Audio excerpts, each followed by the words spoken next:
So Ciara, I have a question in from David from Balbriggan Community College, and he's in third year and he really loves technology, but he feels as though he's a long way off making those career decisions.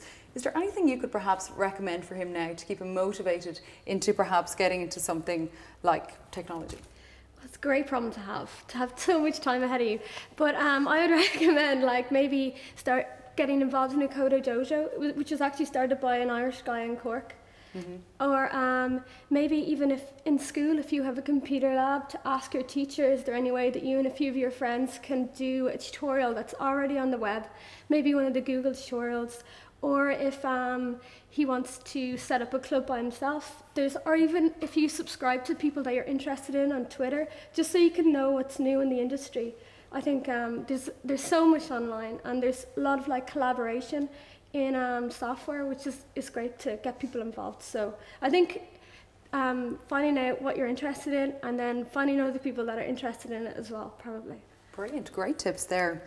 Aaron, can I ask you, so you're involved in customer code optimization and it's using SAP's own programming language. What other kinds of programming languages are useful for the students to start thinking about? Interrupt you there. So you're all right. Basically, I don't think it matters. If you come in with any sort of programming background, and for SAP even any sort of software background. So for my degree in college, we learned from assembly language, like up to Java, to C, everything.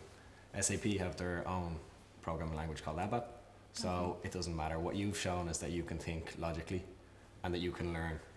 If you've learned one programming language, they're all basically the same. You know, there's variations between them. Sure. But it's more shown that you've an interest in the area, you know. Great. I mean, we take as well a lot of people from financial backgrounds, from mathematic backgrounds, who've done, say, some sort of programming segment in their course.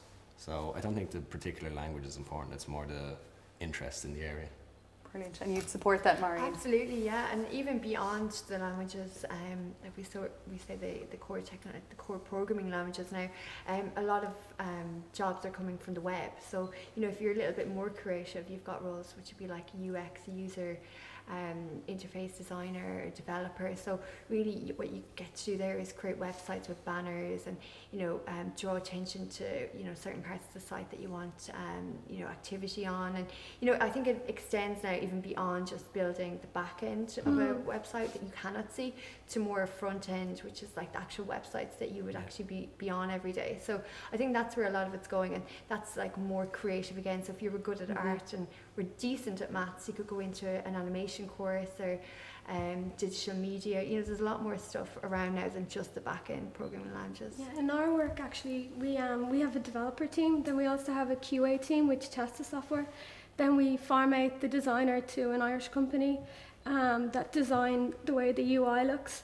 And then we have an in-house team that designs the kind of the user interaction. So does this make sense to users? Is this telling them what we want to say? And so there's loads of different aspects of IT. I mean, it's so big. If you do a computer science course and you figure out what you want, just I'm sure you can get into something that you're interested in.